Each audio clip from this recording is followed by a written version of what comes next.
Hey, good morning, everybody. This is Raul Torres. I'm your host here on Let's Talk, the only podcast available on Facebook Tuesday mornings, right here at 10:30. Thank you so much for joining us today as we get ready to launch this show in a minute. Enjoy this one of my favorite songs of all time, "Taking Care of Business" by Bachman Turner Overdrive. This is their famous #1 hit. Yep.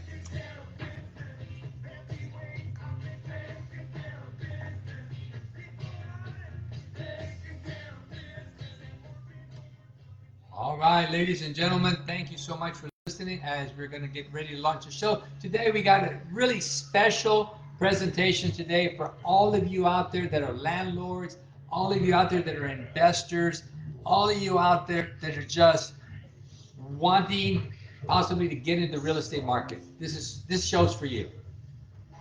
All right, let's get ready. 8, 7, 6, 5, 4, 3, 2. All right, welcome to our Let's Talk podcast. Welcome. My name is Raul Torres. I am your host. Today is April the 28th. It is now time to launch this very special segment just for everyone out there who does either full-time or part-time real estate. You're going to absolutely love this show. So if you got a friend that is into real estate, you got a family member, you got a partner, this show is your basic show. You need to know this stuff. And we got some great tax planning tips for you as well. This stuff will save you literally tens of thousands of dollars in your federal taxes. Now, I don't know about you, but that gets me freaking excited. To send less money to the IRS, wow. Well, listen, today marks a special day for us. In this segment, we are producing our first show at our new business location here in Corpus Christi, 3046 Holly Road. Wow, we're so excited to be in our new facility. We haven't quite put everything up yet. As you can see, my Dallas Cowboy jerseys are not on the walls, but if you have a chance, swing by, say hello. They're working on the parking lot right now on landscaping. So by the end of this week, we hope to be up and running full steam ahead. So again, 3046 Holly Road, right here in Corpus Christi. We hope you can come by and have a cup of coffee, just say hello and visit. Again, thank you so much for following us here at Let's Talk Podcast. All right, so let's get started. Without any further ado, thank you. Thank you for watching. Today, we're going to talk about one of the most powerful wealth building tools available to anyone, especially business owners and investors. You know, I don't know if you read the book Rich Dad Poor Dad by Robert Kiyosaki, one of my favorite authors. But if you haven't, you really need to read that book. It talks about creating real wealth using proven strategies that work. So today we're going to dive into that. If anybody wants a copy of today's show, the main key ideas, if anybody wants that, please leave us your name and your email address right there. Go ahead and post a comment, and our admin will make sure you get that information emailed to you. Again, post your show, your name, and your email address, and we'll send you the outline of today's show. Hello, everybody. Welcome. There, I'm going to post it. Let's see. If you're watching, jump on in and share a post if you like. Okay, great. So let's get started. Real estate, and most importantly, the tax code, is like a beautiful marriage. They just work really well together. Most, you know, if you're an investor, let's start with the investor. If you're an investor, you got one piece of real estate, property, or maybe you bought a piece of land, you're waiting for it to go up. So if you're an investor, you know, many people start out thinking just about cash. How much cash am I going to make? And that makes perfect sense, because I have a lot of clients that have real estate and they don't make any money. I don't get it. But it drives me nuts to do a tax return and they lose money. Even, even if we factor out depreciation, they lose cash. And they seem quite happy, and I don't get it. I try to help them to see that the other side of the picture, but for one reason or another, they just don't make any money. Keep this in mind. Real estate investing or real estate managing rental property is a business. Keep that in mind. You're trying to make money from this thing. But here's the best thing. Cash flow is great. But when you add tax strategy, I mean, we put cash flows like on steroids. I mean, it just takes off. And you're going to understand that in just a few minutes. All right. So we're going to teach or talk about using the following. The following, these are the things that are going to save you lots and lots of money. All right. Number one, depreciation. We're going to talk about that. We're going to talk about cost segregation. We're going to talk about passive income rules. Now, this is the language that you need to understand. If you're going to make money, if you're going to devote your time and energy to the investment market, the real estate market, the owning business property real estate market, you need to understand these things, folks. You can't just sit there and let your tax professional kind of just manage it for you, and you just say, well, just do whatever you need to do, and you just walk away. I mean, that's not the best way to manage your potential golden egg, you might say. All right. Lastly, we're going to talk about how you use your vehicle in this manner, in the best way to maximize deductions when you're doing real estate activity. All right. All right.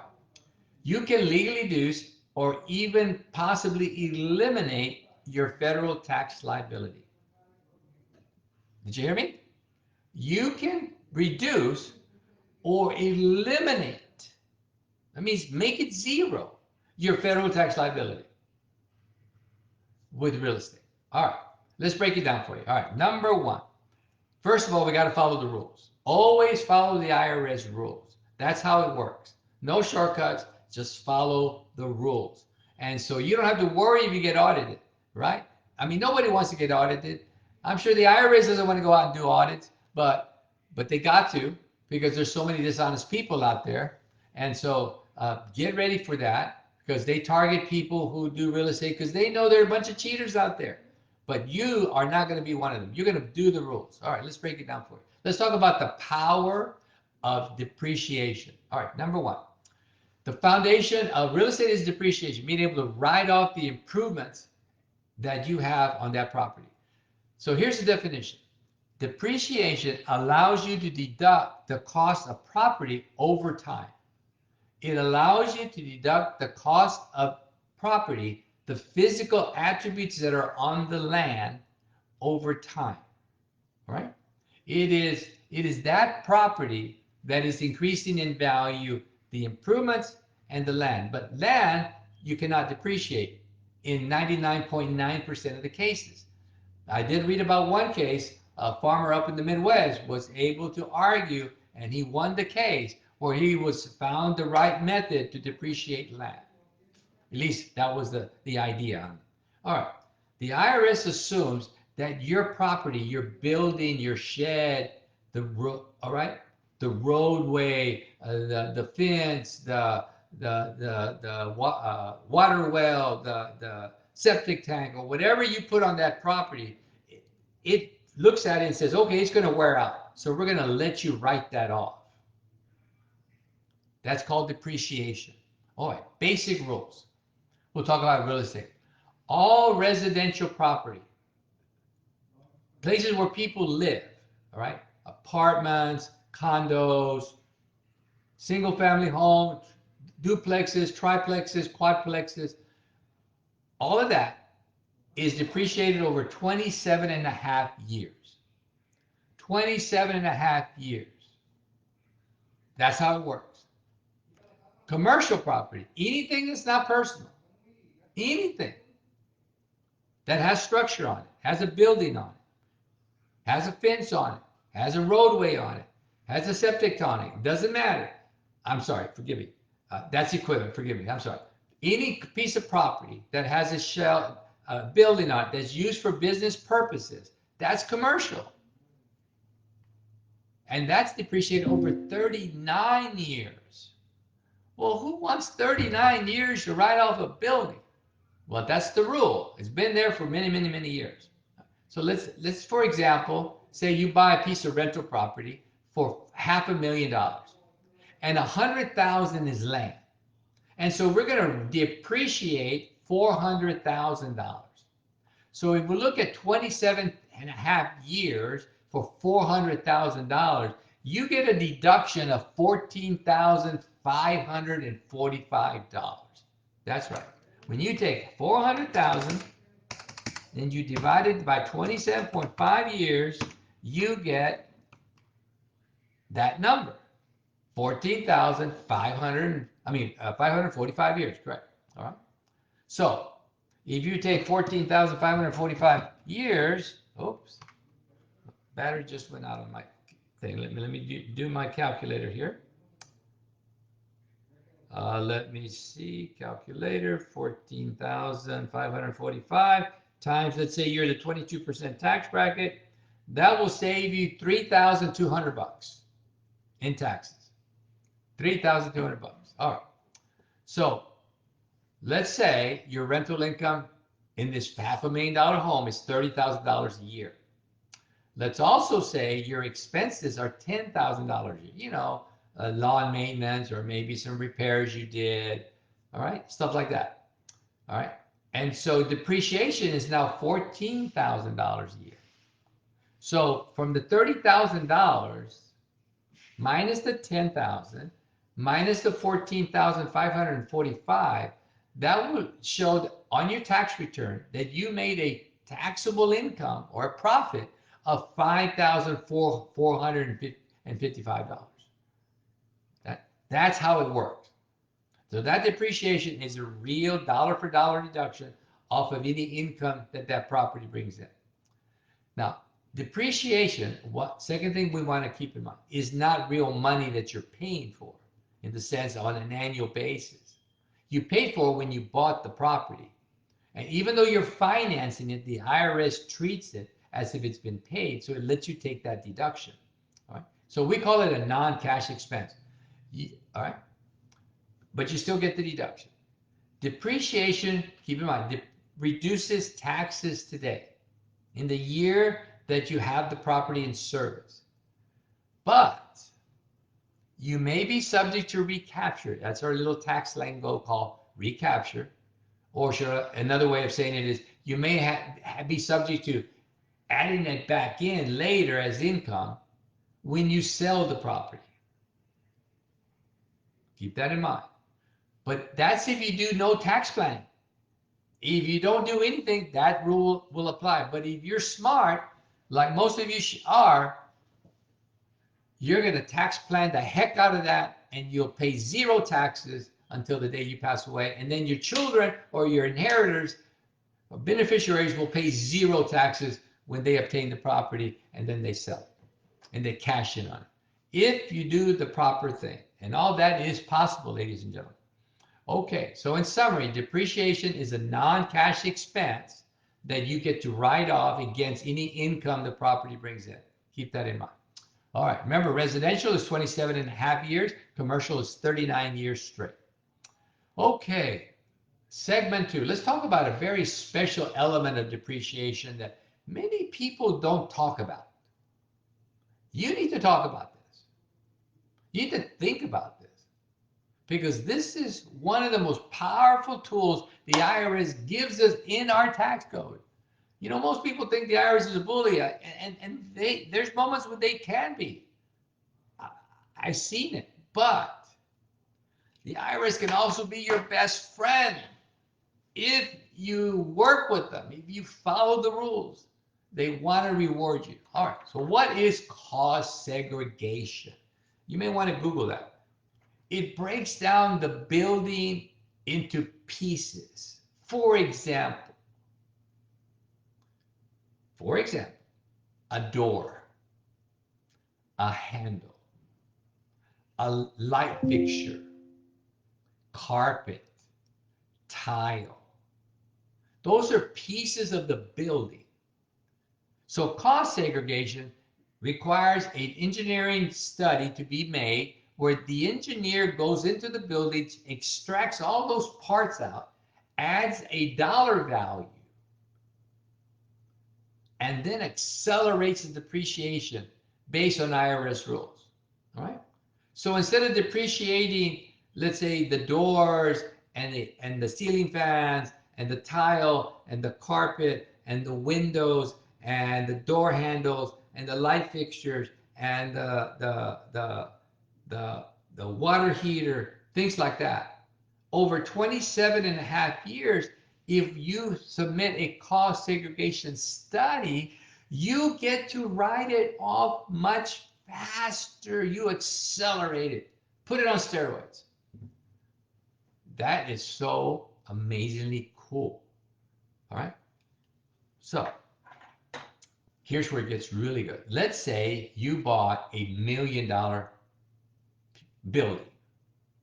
$1 million building. The land is 100,000. Or let's say 200,000, for easy math. 200,000. Now you got $800,000 of components, of pieces put together. All right? All right?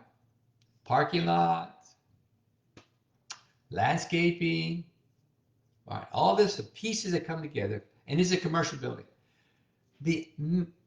From what I have heard from several engineers that I've worked with on these projects before, the minimum deduction you're going to get from that commercial building will be $250,000. The minimum, 25%. And the majority of them could be 35, 40%.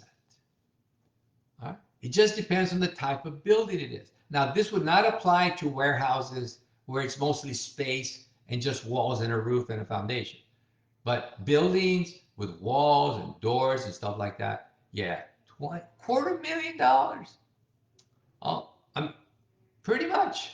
That's pretty cool. That means that you could make $250,000 in your W-2 pay. You could make $250,000 in your K-1 income.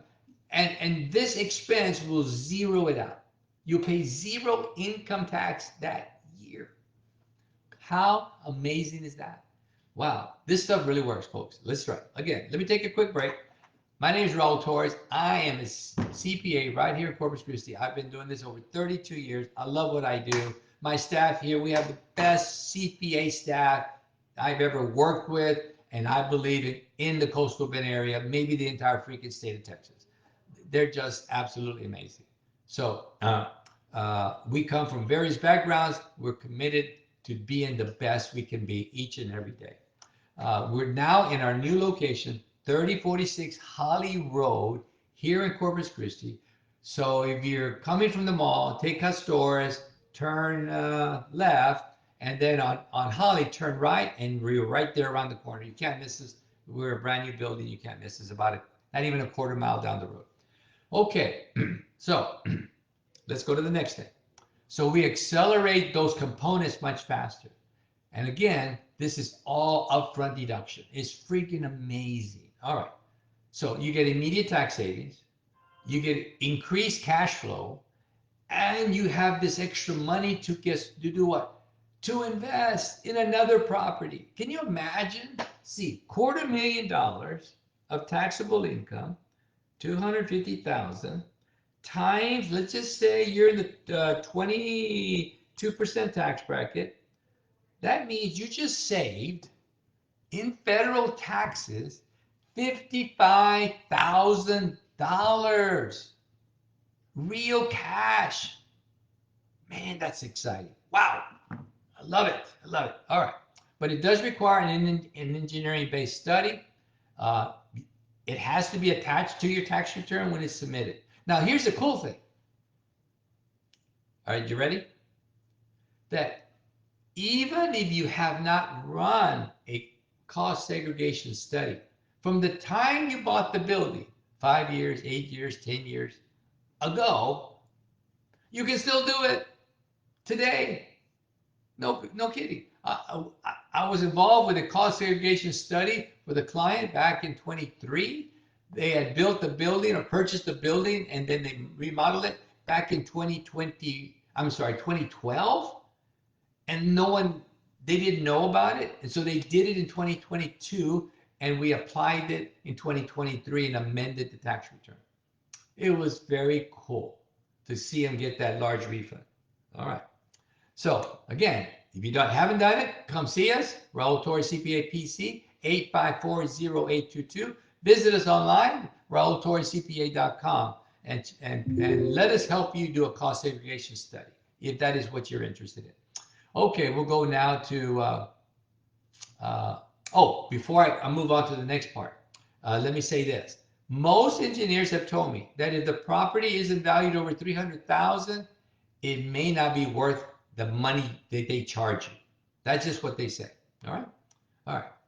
Also, keep in mind that if you're going to pay this fee to the engineering group, that the idea is that you plan to hold on to the property. You're not going to sell it next year or the year after that. All right. Passive income. This is a term most people don't understand. All right. So we're going to spend a few minutes on this. Passive rules. Rental real estate is considered passive. Losses typically offset only passive income, not W-2 or other business income. All right. So let's say you generated $50,000 loss. You made $300,000 from your business, so your loss will be limited. All right. There are exceptions. Okay. Write this down. Real estate professional status. So if you're a licensed real estate agent or broker, you're an exception. But in order to do that, you got to prove that you spend at least 750 hours in real estate activity. All right. All right. And that 750 hours or more during this calendar year represents more hours than anything else that person does in life. So in other words, I can be a CPA and I can be a real estate agent, but in order for me to activate that provision for me on my tax return under IRS rules in an audit, I would have to prove that I spent 750 hours or more, which is more than in real estate, which is more than what I spend doing CPA type work. All right. All right. When I do that, I can write off all my passive losses, 100% of them against my other income, which is kind of cool. Okay. Let me see. All right. One special provision here, short-term rentals strategy. If the average stay is less than 7 days, you must materially participate in that activity. You can't let somebody else manage it for you. All right. Okay, strategic takeaway.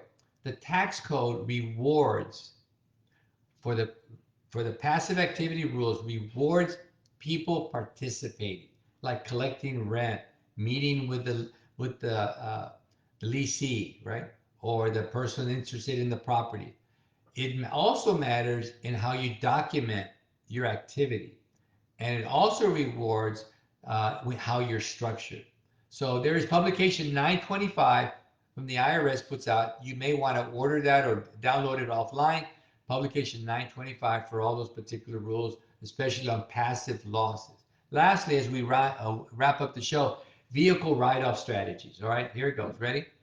Let me see. Let's start with your vehicle. If you're driving for property visits, contractor meetings, managing rentals, going to the bank, buying supplies, all of those miles are tax deductible. You got that?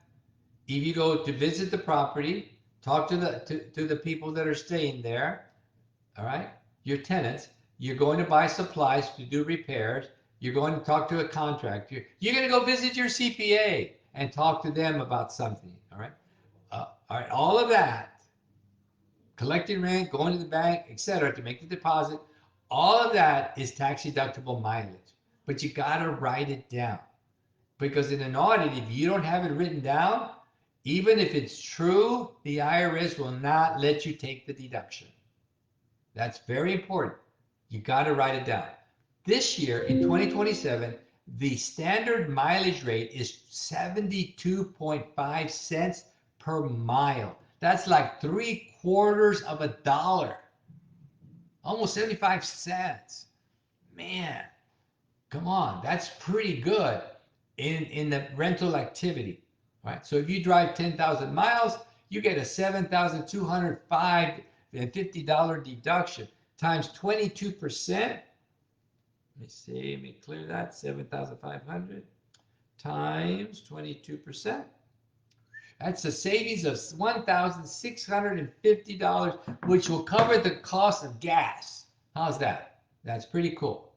That way you can say you didn't pay for any cash, any gas, thanks to Uncle Sam and the mileage deduction. Okay, so let's see. Method 2 is called, if you're not going to do the mileage method, you still got to track it, but it's called the actual expense method. Now, for this to work in your favor, you got to drive the car more than 50% of the time for rental real estate activity. For rental real estate activity. Unfortunately, you investors do not get a deduction for just investing, for just buying a piece of land and holding on to it. That's not rental. So you're not subject to these provisions. All right. All right. All right. Lastly, in the expense method, if you're going to deduct your vehicle, you look at gas, insurance, repairs, depreciation, right? Bonus depreciation can be quite significant on a vehicle, especially the first year, but it has to weigh over 6,000 pounds. So let's say you're a full-time real estate agent and you just bought yourself a new Yukon, weighs over 6,000 pounds, it costs you $90,000. If it's used over 50% for business, you could take a $90,000 deduction on your tax return. That is cool.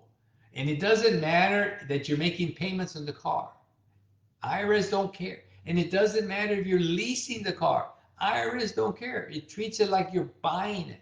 So you get that deduction. All right. Folks, we're coming up on 4 minutes to the end of the show. All right. So what can I say? Well, first of all, keep good records. Second of all, start looking for deductions today. The year's not even halfway done. Take a look backwards from January the 1st to today and think about all those trips you took. Look at your receipts and create your new log so you can maximize deductions. All right? All right. Lastly, as we put all this together, let's connect everything. A proper real estate strategy can do many wonderful things for you. Number one, generate additional income. We call it passive income. And then that money can be used to create more assets that can use to make you a millionaire. How's that? That is cool. This is how the big boys do it, ladies and gentlemen. Nobody becomes big overnight in most 99.9% of the cases. You do it one transaction, one deal at a time. Right? Number two, create tax deductions through using the IRS rules in your favor. For example, depreciation. For example, meals. For example, mileage. For example, supplies. For example, other types of qualifying and necessary expenses. Right? And if your property costs over $300,000, you may want to, without delay, submit a cost segregation study on that building and generate a huge tax deduction. Just absolutely blow that tax liability out of the water, right? And lastly, understand the language. You know, things like what's a passive activity loss? How do I avoid that? Can I qualify for that, right? So understanding these rules or these takeaways will put you in a powerful position to lower your taxes right now. This year, 2026, could be your best year ever. I'm excited. I'm excited what 2026 has. to offer all of us. Now, I know some of you are out there a little concerned about the inflation issues, the war in Iran. So have I. I've been praying for peace from day one. Right? But keep one thing in mind. Throughout history, from the beginning of time, every bad day has been followed by a good day. Every bad day has been followed by a good day. After thunderstorms, there's the rainbow. There's the clear skies. There's the sun. So stay positive, my friends. Stay positive. Create your plan. Apply discipline every day. Work, and wonderful things will happen. So thank you again for watching this segment of Let's Talk. Again, I'm your host, Raul Torres, CPA. We're located right here, 3046 Holly Road in Corpus Christi. Come on by if you want to say hi. We got water, soda, coffee, and just be happy to visit with you. We offer everybody a free consultation on either your tax return, your real estate strategy, or your tax portfolio, or I'm sorry, your business return. Forgive me, your business return. So whether you're business or not, we're here to help you keep more of your money and make you wealthier by using the tax code to help you. All right, folks, thank you so much for watching. Until next time, if you want a copy of this presentation, just leave your name and your email address in the comment section, or DM me, message me directly, or email me at admin@raultorrescpa.com, and our staff will make sure you get a copy of that. Again, thank you so much for watching. Have a wonderful Tuesday and have a heck of a rest of the week. God bless you all. Oh, by the way, we need to pray for America, and we need to pray for our leaders. Whether you agree with them or not, we need to pray for them, because that's what God says. Pray for the king. Pray for those in authority, because he set them up. And let's pray that there's peace in the world. God willing, one day maybe. All right. Thank you. God bless you all. Have a great day.